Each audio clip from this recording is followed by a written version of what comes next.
look back to see who is chasing whom, Divine Feminine. You can have multiple different people listen to the same reading or listen to the same, let's say, motivational speech, and each individual person can take something different from it, right? Because we all have our own perspectives, and it has a lot to do with our individual experiences, right? Like, depending upon what we've gone through, the experiences that we've had, we tend to look at situations or judge situations and put them into specific categories based off what we've seen and what we've been through personally, right? So, it just goes to say, no matter how many times, no matter how many different readers, or just not even readers, just people who put out spiritual messages, no matter how many times people say, divine feminine, divine masculine are energies, you're always going to have people who, for whatever reason, and it's just because of, because you hear the word feminine, especially nowadays when you have all of this, women need to be more feminine. They need to be more soft. You're just going to have, it's almost like innate. It's almost like you can't even help it. And like me, myself, sometimes I'm guilty of this because there are times where I may misspeak and say, divine feminine, or I may misspeak and say female when what I mean to say is divine feminine, because in my dreams, 99.9% of the times, the divine feminines always show up as a woman, as a female. So even I myself am guilty of sometimes mixing the two. But I just want to be absolutely clear in saying that divine feminine and divine masculine, they are energies, not genders, right? So when we say things like, oh, a divine feminine can't shoot her shot, she absolutely can. But a divine feminine, to me, would not shoot her shot in the same way. Like, it depends on what you mean by shoot your shot. I had someone post a comment saying divine feminines don't shoot their shot, they don't chase. Shooting your shot is not the same as chasing, because shooting your shot, now for, women, in the words of Tabitha Brown, right? In the words of Tabitha Brown, like, whatever you do, like, that's your business, right? If you are a woman and you want to shoot your shot the same way as a man does, like, that's your business, right? But when I say a woman or a divine feminine can shoot her shot, giving, if she's a female, a divine feminine can shoot their shot, or even if they are a male, me saying a divine feminine can shoot their shot is really me saying about creating opportunity, right? Like, even I forget which book it is. I want to say it's the Dreams of Gaia. If you have the Dreams of Gaia tarot deck, there's the card with the Queen of Wands, which is actually the Queen of Fire. And in the description, it says, either this Queen of Fire card represents you, or this Queen of Fire represents you needing to be more like, or if there's a Queen of Fire woman in your life, you needing to be more like that woman, meaning be the type of person who goes after the things that they want, or be the type of woman who knows what she wants and how to get it, right? Like I said, in responding to the person's comment, it's not about what you do, but rather how you do it. It's all in how you move. And to me, a divine feminine shooting her shot, given if it's a woman, because even now I'm saying her when I'm already saying it's not supposed to be gender based, but a divine feminine shooting their shot is all about just creating opportunities. You know what I mean? You can create opportunities for that divine masculine to come to you, however that may look for you, right? And also, like, this whole thing with chasing, what a lot of people don't understand is, like, people, assume that, because I feel like some people take these spiritual readings like way too seriously, because how things are done spiritually in the 4D, the 5D, 6D, 7D, on and so on, and how things are done in the 3D are like not the same. The 3D is like a lot more low vibrational, right? So I think people have a tendency to listen to these readings and sometimes maybe take them a little bit too seriously, right? And commenting and saying divine feminines don't chase. In what aspect did I ever say that anybody should be chasing anyone? Like, I never said anything about a divine feminine chasing. I said a divine feminine reached out. And this, I'm referring to my previous reading. I said a divine feminine reached out. Reaching out is not chasing. It's not chasing, not in the slightest. But if we want to talk about divine feminine's chasing and not being in that divine feminine receiving energy, just because here in the 3D you're not picking up the phone, right? Just because you're not calling that divine masculine that you perceive to be yours, just because you're not texting that divine masculine that you perceive to be yours, just because you're not DMing that divine masculine that perceives to be yours, does not mean that you are sitting back in your divine feminine energy and receiving. There are a lot more women, and I'm going to gender now, not energies. There are a lot more women that consider themselves to be divine feminines that are doing a whole lot of chasing. But what they don't understand is they're chasing energetically, right? So these divine feminines, like I said in like so many other readings, the most popular readings when it comes to tarot, spirituality on YouTube, TikTok, Instagram, any sort of social media outlet, the most popular readings are love and relationship readings, primarily the ones where the readers are like, oh, this divine masculine is in heavy regret. The next most popular readings are always those revenge readings, like, oh, this person's life is falling apart because of what they've done to you, right? Those are the most popular types of readings, always the ones that get the most views, right? So when you have, and if you go to the comment sections, pick any video at random and go to the comment sections, and what do you primarily see? Women. Now, from time to time, you will see men commenting in these videos about their ex and them having to walk away and let go. But 99% of the time, you're going to see women in these comment sections. And especially when it comes to the videos where because you'll have a few where they're like, oh, this divine masculine is coming back. They miss you. They're in regret. They chose wrong. And you'll have a few women in the comments saying, oh, I love my divine masculine. I'm patiently waiting for you. These these messages of longing for their person to come back. And then you'll have other videos where they're like, oh, this person's life is falling apart because they chose wrong. They're broke. They don't have any money. They're about to be homeless. And a lot of that energy is true because in several dreams I've seen divine masculines' lives just completely falling apart, right? Because of choices and decisions and actions that they've made. But at the same time, it tends to be primarily women in the comment sections who are like, oh, they deserve it. They can never come back here, whatever may have you.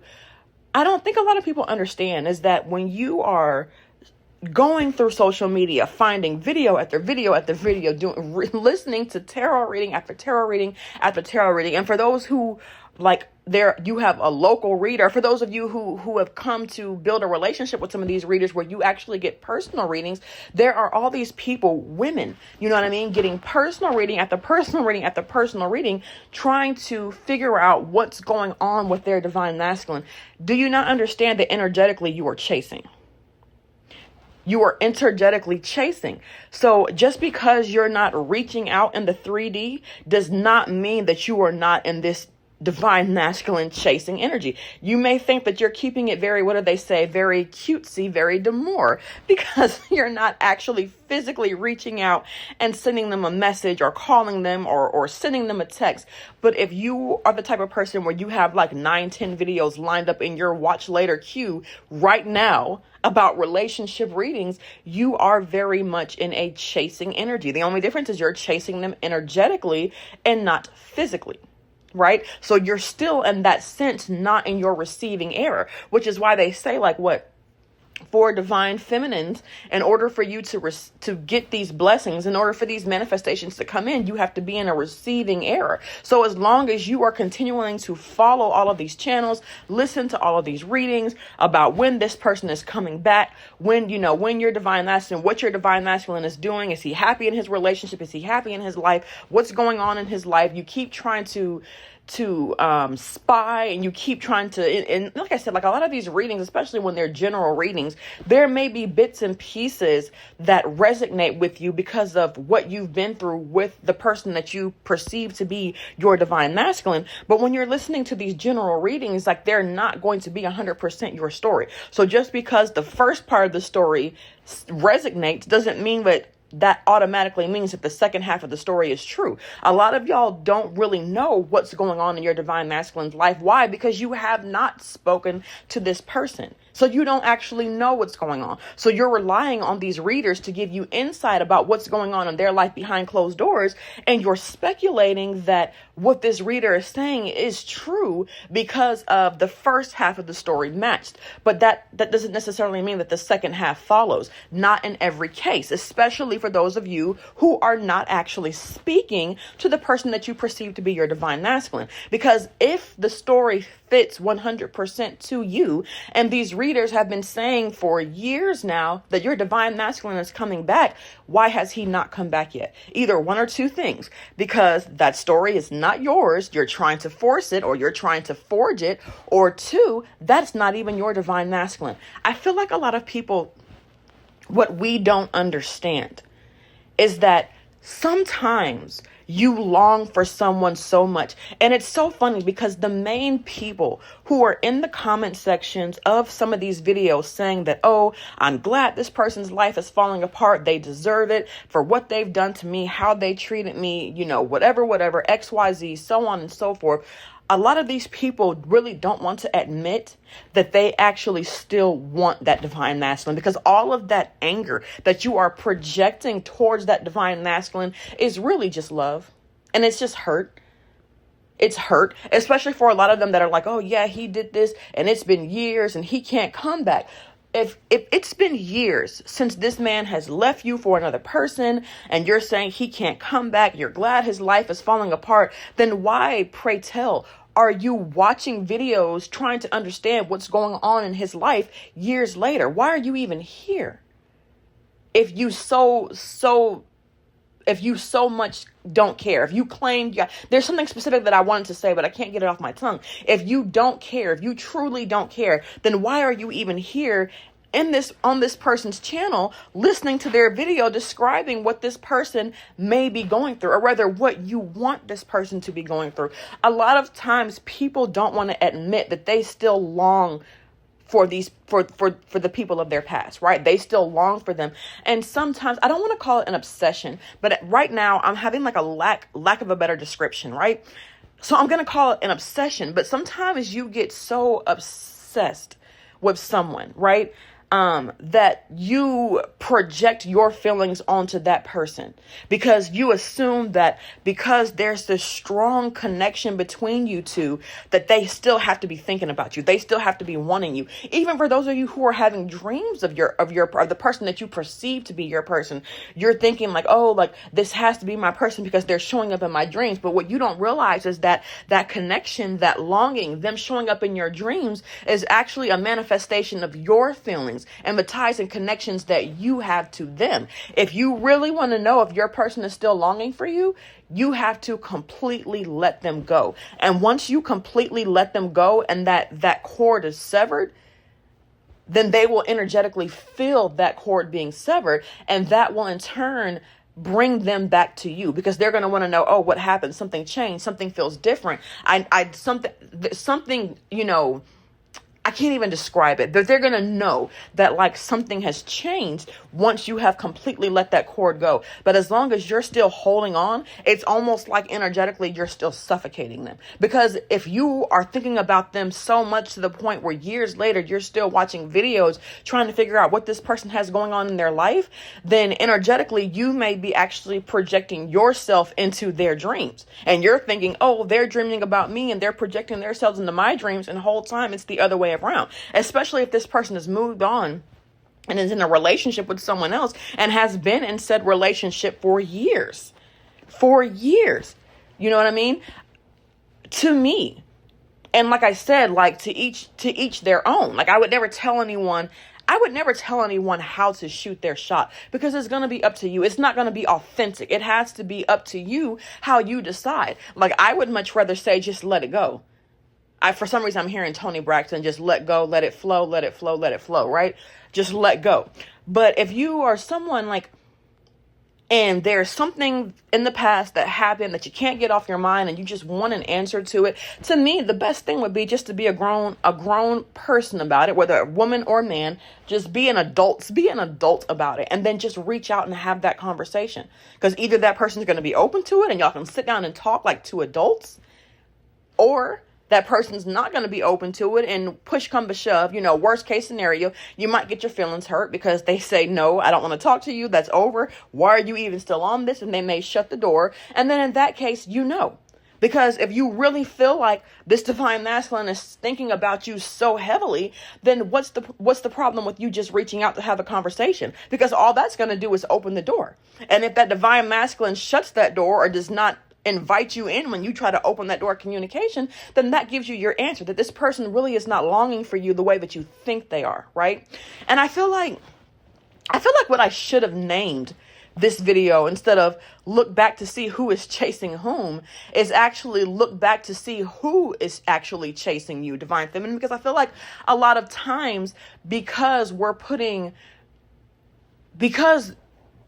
people are putting so much energy into one specific person, that we don't actually see who is behind us that's actually chasing us, right? Because sometimes, like I said, there's someone that you want so bad, or that at one point in time you cared for so much and so deeply, that there's this cord, there's this tie, there's this connection that you just can't let go. And a lot of y'all need to actually do cord cutting ceremonies. You need to cut and sever those cords and sever those ties, right? But a lot of people are not doing that. Is because they don't understand that the cord is on their end, and that although you might, like I said multiple times, you might not be reaching out in the 3D and the 5D and the 4D, energetically, you are tugging at that cord so hard. And you're projecting that as being the other person when it's actually you.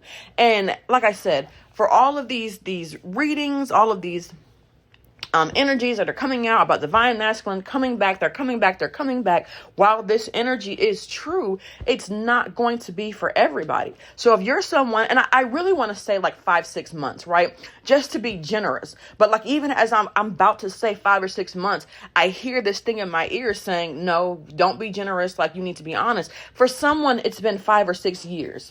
Like 5 or 6 years of you watching tarot videos saying your person is it's coming back, yet they still have not come back yet. And spirit is like, when are you going to accept that that's not your person? You're trying to force it, and you are most definitely forging it because you want this person so bad that you're trying to put them in the category as being your divine masculine, your divine counterpart, even though spirit is trying to tell you that that person is not for you. That person is not it. And meanwhile, the person that might actually be for you has been chasing you all this time, and you can't see it. You can't see it. And for some of you, you don't understand it. And the reason, like I was about to say we instead of like people, is because I myself am guilty of this. This one person asked me out years ago. We went out and hung out like in a couple of group activities. And, it was fine, hanging out with the group because there are a lot of people in the group that I actually like. So, it was a good time. And this person asked me out on like a date, and we went out on a date, and I just didn't feel any chemistry. Like I didn't feel it. Right. So I was like, well, I think we'd be better off as being friends. So this person was like, okay, we can be friends. I'd rather have you in my life as a friend as nothing. And like over the years have passed, this person would continuously shoot their shot, ask me out every now and then. I'd have to remind them, always respectfully so, because like I'm a big person on karma, right? And I feel like there's going to be a time, if I'm disrespectful to this person for how they feel, there's going to come a time where someone's going to do that to me. Right. And I don't want that. I don't want that kind of smoke in my life. Right. So I'm always very respectful in saying, I feel like we would be better off as friends. Right. So fast forward, and I graduated high school back in 2005, just to give you guys a little bit of reference. During COVID 2020, 15 years later, this person reaches out to me and it's like, hey, with COVID and everything that's going on, people getting sick, people passing away. Like, I don't know what's going on right now. People are losing their jobs. The economy is non-existent at this point. This person was like, I've just been doing a lot of thinking, and it's like, we really don't know how much time we have. So I have something that I want to say to you, and I need to get it off my chest. And I'm like, okay, that's, fine. Like, yeah, like definitely, I love to talk. I mean, if you've listened to any of my videos, I can go on and on forever. I love to talk, right? It is my thing. So I'm like, yeah, let's have it. Whatever you need to say, like, let's have this conversation. this person professed their love for me. And it not only like kind of made me step back, it made me uncomfortable.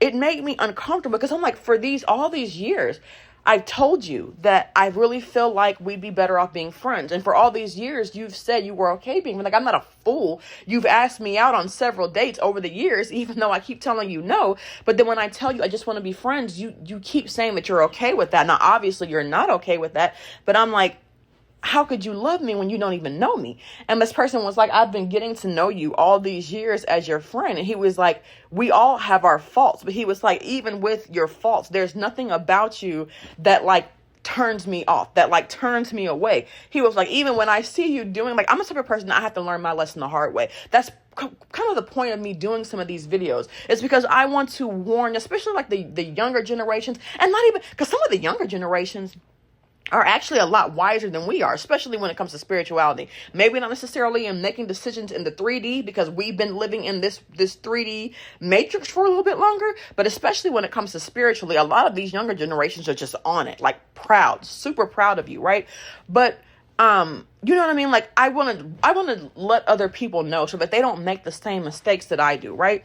So, you know, he tells me that, you know, he loves me, and he's like, you know, and like I said, I'm the type of person where I have to learn things the hard way. And he was like, even though he's a couple of years older than me, not like creepily older, but just like a couple of years older than me, right?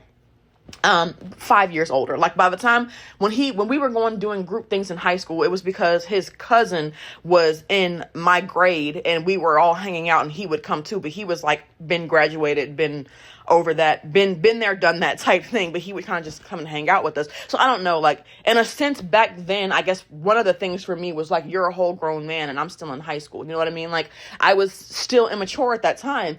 And he was like, well, I don't think you should do this. I don't think you should do that. Like, of course I shouldn't do it, but I want to do it because like, I'm young, I'm dumb. Let me be in my young and dumb era. Let me enjoy my life. But he was definitely looking out for me. And like, as an adult and as a grown woman, I see that. Back then I wasn't trying to hear that, right?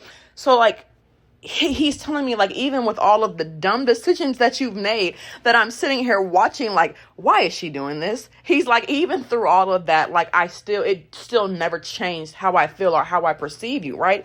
So I'm just like, no, I'm sorry. Like, at this point, we can't even be friends anymore because you told me that you love me. How do we go back from here? How do we go back from this, right? We can't. So I told him at this point, I feel like we probably shouldn't be friends anymore because I'm not going to be able to look at you the same, right? So I've reached out once because I had a dream that was like a big warning for him. And so I reached out and told him that, and he was very perceptive to it. So I was happy about that because I really thought he was going to be like, why are you talking to me? But never has he ever been like that. So I really don't even know why I was thinking that was how he was going to respond, because he's never been like that, right? But I had a dream. I don't know why now I'm hearing Martin Luther King, because this has nothing to do with that. But I had a dream where he showed up one time and his cousin was actually there in the dream. And there were other people from my past in the dream, including like someone from my past who returned, who's in my life now, that I'm trying to figure out what category I want to put this person in, because long term, I'm just not seeing it. Even though now that I'm into spirituality, that's like a big thing for me.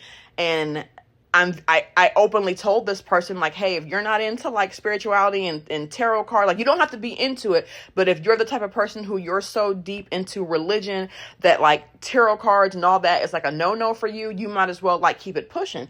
And this person was like, oh no, I'm cool with that. He was like, you know, if you need to, this person legit told me, you know, if that's what you need to do to make you feel good about yourself, I'm all for it. I don't care. He was like, I'm an open-minded person when it comes to spirituality. He told me, like, but if you decide to make a voodoo doll of me, make sure you make it with love. Sir, I don't do that. Because I don't do that. I'm not making voodoo dolls of anybody. I don't do that, because even though you can make voodoo dolls and do them as like a come to me and bring good things into people's lives, it's still a form of manipulation. I don't manipulate. I don't do that. That's not what I'm here for, right? But I was very, excited to see that this person was open about me being into spirituality, but still not all the way sure of what category I want to put this person in just yet, right? But this person showed up in this dream along with this person from my past.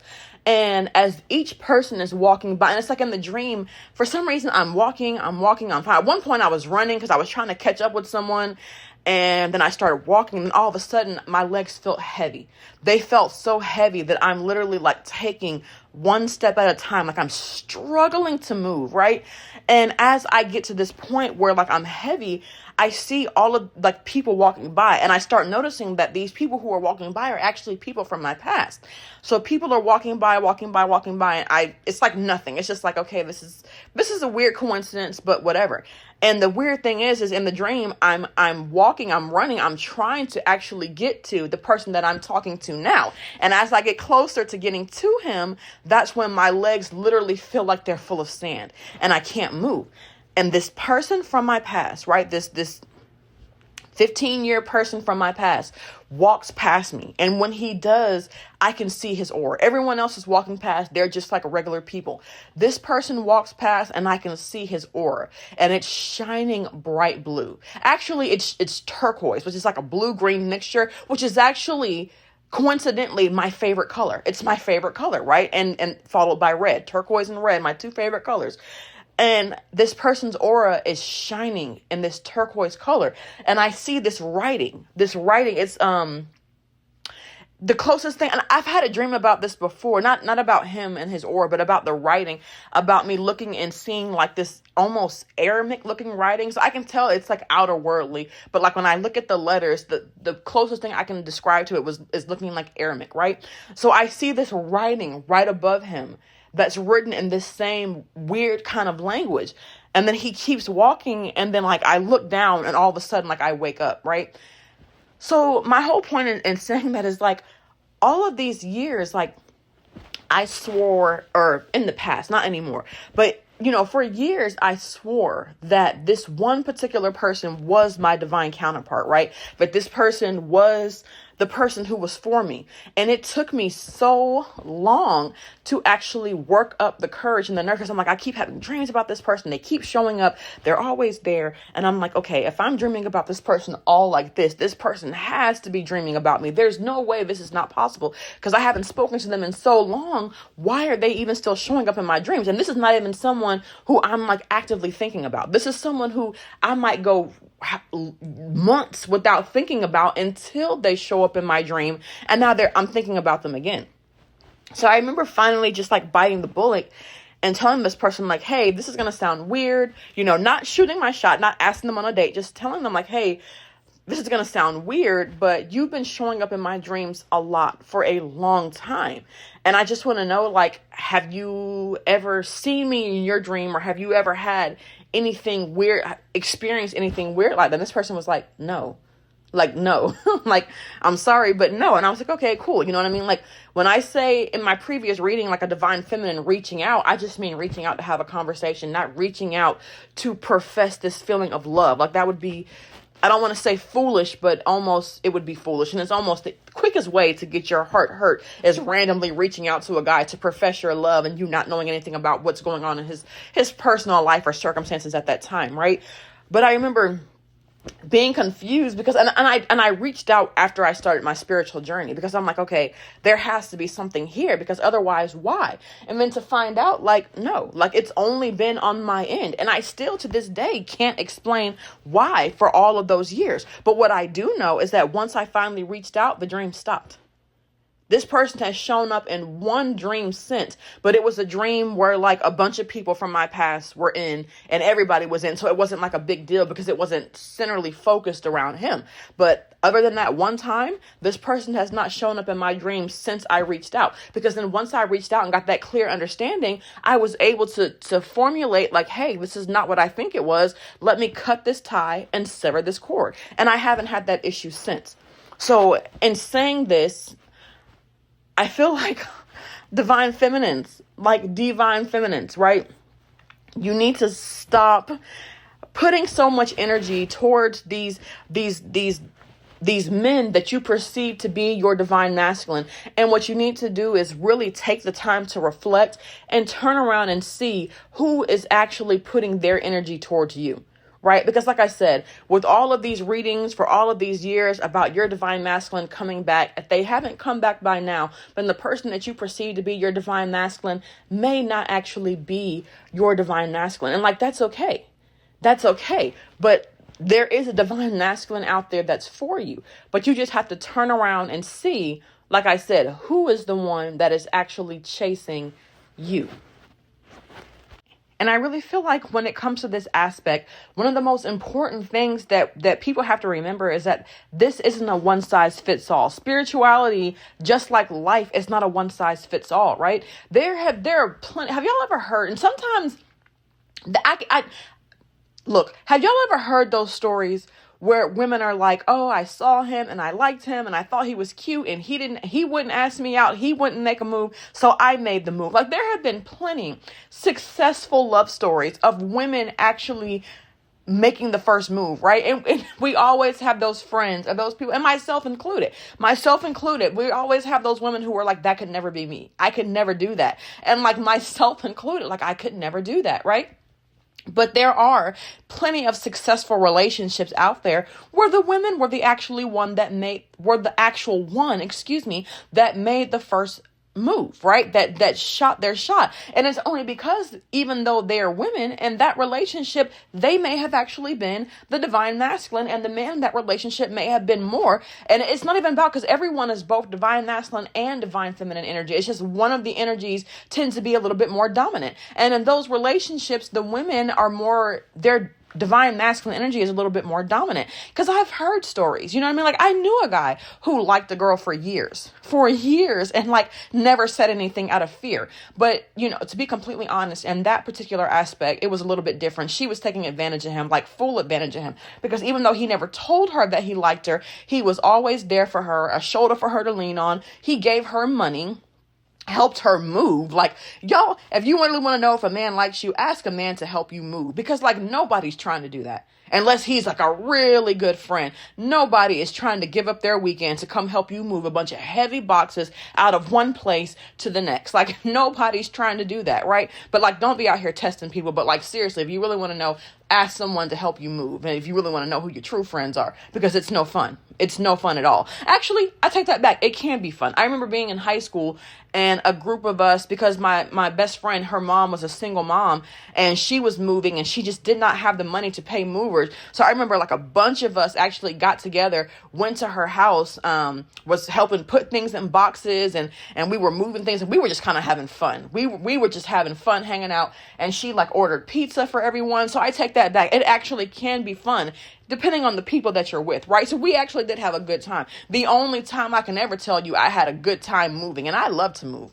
Ooh, ain't nothing better than to jump up, pack up all your stuff, relocate. It's like a fresh feel, like something fresh and new. Like when I tell y'all, it's the Sagittarius in me that just likes to roam and travel, right? I just cannot sit still for too long. But no matter how many times I move, once you get there and you get your new place and you get settled, it's a refreshing feeling. But the process to getting there, it's not fun, right? So want to know if someone's your friend or not, ask them to help you move. But anyways, like I said, like there are there are women who are in divine masculine energy that actually take their shot, and it works well for them. But like I said, you have to know your story. You have to know your scenario. You have to know what pertains to you. Don't go out there and shoot your shot and then come back mad because it didn't work out for you, because you may not be that type of woman that's in your divine masculine energy. You know what I mean? You have to know what's for you. You have to know what's for you, okay? But anyways, y'all, this has been way too long. My goal has been to keep my videos to 15 minutes or less, 10 minutes or less being like the real goal. And this most definitely is not that. Now I'm back up to these 30+ minute videos, but that's okay, because like I had to get this out, right? And I don't want this to come out as being like too aggressive, right? Because like, the message is what the message is at the end of the day, but I don't tailor what I say, but I do try to tailor how I say it, because I don't want it to come out as like me being too aggressive or like trying to attack, because that's not what it is. Like I said, a lot of these lessons I've actually had to learn the hard way. So it's really more about me sharing my experiences, or trying to do as I say, not as I do. You know what I mean? Like, even though like easier said than done, right? Especially for mothers, if you have children, telling your children to do as you say and not as you do, because they're most definitely watching what you're doing and they're going to mimic what you're doing, not what you tell them should be done, right? But that's just kind of like the nature of the beast. And for some of us, we have to learn the hard way. For some of us, the lesson is not going to hit until you learn the hard way. So if that's going to be you, there's absolutely nothing wrong with that. It's just going to take you a little bit longer to get there. But what I'm saying is that be mindful that chasing someone is not just about what you do in the 3D. Chasing someone can very much be intergetic, as well. See, I'm talking so long, I can't even talk anymore. So let me just go ahead and end it here. That's the message for today. If you made it this far, thank you for listening, okay? Bye.